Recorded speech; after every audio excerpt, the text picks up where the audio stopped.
All right, folks, what is going on? This is episode 645 of the First and Frame Rate Show. I am VF Baller. Over here, we talk about Georgia Southern and Atlanta Falcons football. And we're going to talk more Atlanta Falcons. The Georgia Southern Eagles are moving right along. They're getting closer to playing against the Citadel. Still doing their practices, still doing their scrimmages. Can't wait to see what they do. But they're just handling business. So there's not much to look at over there, to be honest. But I am going to do a few videos on them, a few episodes on them down the road before the season starts. So be on the lookout for that. Nevertheless, we're going to talk some Atlanta Falcons. And today, the Falcons signed an offensive tackle.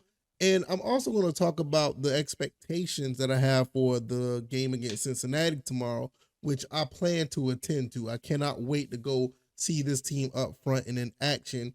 7:30 Eastern time at Mercedes-Benz. I will be there. So it's just going to be pretty much a phenomenal weekend. I mean, it's starting off to be something really, really cool.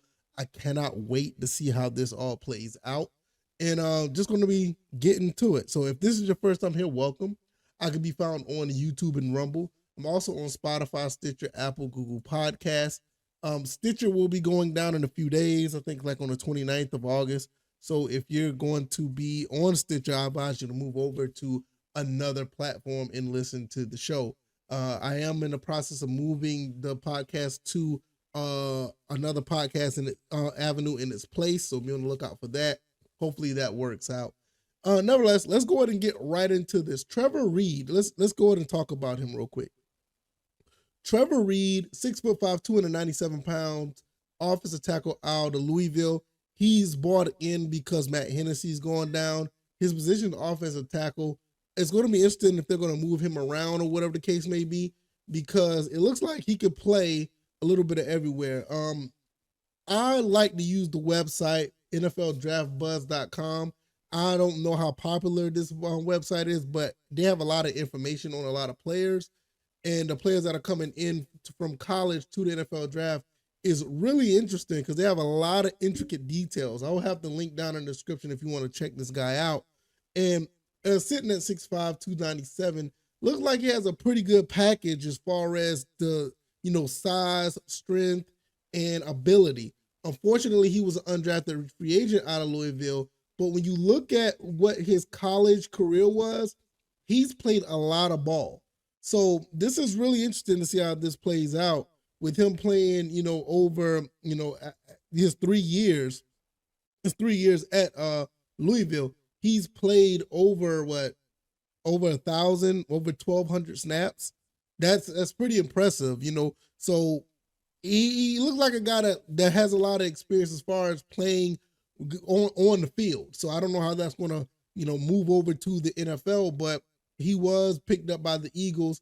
Eagles dropped them, and he is now a Falcon. Now, as far as his rating on this website, he is 75.5 out of 100, which is not that bad. But when you really look at, for context, you look at Matt Bergeron, who we drafted in the second round. Matt Bergeron was an 85.9. So they're like a 10-point difference. I don't know how big of a difference that is. Did that make you be undrafted free agent compared to a second round pick? I don't know, but being drafted is not necessarily a scale of what type of player you're going to be. I don't know what kind of player this guy is going to be, but I like the fact that they did pick somebody up who is a rookie so they can continue to try to get him to figure out how to play in this scheme compared to somebody who's a veteran and you have to kind of conform to what they do. So enough, I find it interesting because I didn't expect for them to go this route. I kind of thought they was going to go with the veteran, but they went with a rookie. So it's going to be real cool to see how that plays out. Now, let's get to the Falcons' expectations versus Cincinnati. First team is going to play.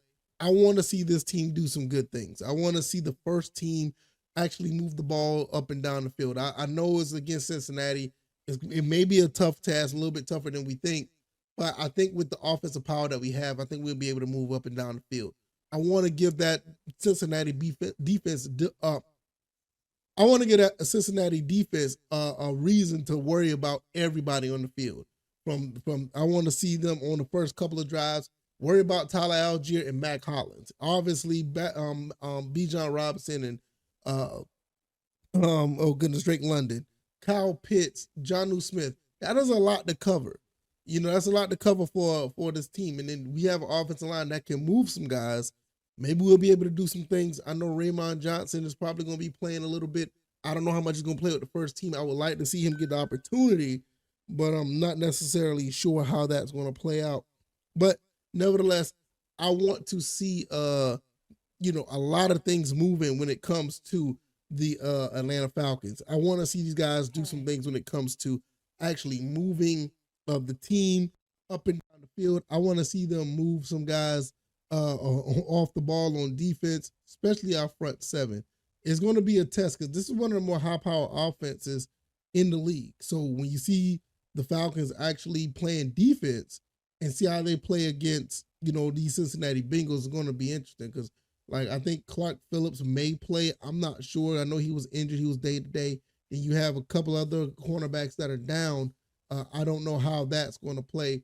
Who's going to be on Chase? Who's going to be on the other guys? How are they going to get to Joe Burrow? What about Joe Mixon? Is he going to play? I think Joe Mixon's still on the team. But it just never, you know what I mean? How are they going to do that? Are they going to get enough pressure up front to get to Joe Burrow a couple of times? That will be phenomenal. Because like I said, last year, Cincinnati was the first team that really handled us. And it was the only team, to be honest, that really handled us last year. And it's going to be somewhat of a test to see how we play against them, at least in the first, few series that we do have our first team out there. Other than that, I just want everybody to be healthy, play safe. I want people to continue to get better at their positions. I want to see some guys, really get into the groove of actually playing at a high level. And, just another day at the office at the end of the day. So I want to see these guys do some great things. And I think they'll be able to. I just think, when you really look at it from a certain perspective, you get kind of nervous. You want to get riled up. But then again, it's what all that Arthur Smith has done, how will it relate at this point? I know we saw the first game. We saw a lot of backups go in. And those guys looked they were ready to play for the first string. Everybody was vying for a first. Everybody was vying for a first string job. Everybody on the front, everybody on that team looked really good for a 19-3 win. But does that same intensity, does that same firepower, does that same desire trickle over to the first team, or the first team already got it and did it trickle down to the other guys? That's the thing that I want to know. How is that going to play out? Because it's it's a little bit nerve-wracking a little bit, because this year is the year that I feel this is the first true year for Arthur Smith. Now, I know the first two, was what it was, but for you to have all this cap space, to bring the guys you wanted to bring in, to draft the quarterback you wanted to draft and get him developed, to do all these things like you want to do, you're not inheriting that much no more. You have the guys in that you want now. So I feel you set this team up this way. This year is your year to show us what you wanted to put out there, not necessarily what you inherited the first couple of years. So now it's should I be hyped? Should I be ready? Should I be, you know what I mean? You want to, but then there's a little bit of nervousness. But I think at the end of the day, I think we're going to be fine. I'm just a little nervous. I just don't know. I don't know how this is going to play out, but I want this team to be ready to go. There's no doubt about it. I want this team to be ready to go. I want this team to be on point. I want this team to be at the ready point to tackle anything that comes their way, because you're going up against teams that's going to be ready. There's just no doubt about it. These teams are going to be ready. The Bengals are going to probably come out swinging, especially they play their first squad, and you know how the Bengals get down. I mean, they just been in the Super Bowl not too long ago, and then we played them the following year, and you saw what happened against them. So it is something to really think about. I feel like at the end of the day, we should be all right. I think we should be good. I think we should be ready to go. And I'm just a little nervous, but I'm going to be at the game. I want to see it firsthand. I want to see Bijan Robinson run the ball with my own 2 eyes. I don't want to see it on TV. I want to see what these other guys on the field could be able to do with this new a quarterback with Desmond Ridder. Want to see how the other backups do. Just really want to see how this is going to play out, because it is really it's really a turning point in the franchise history.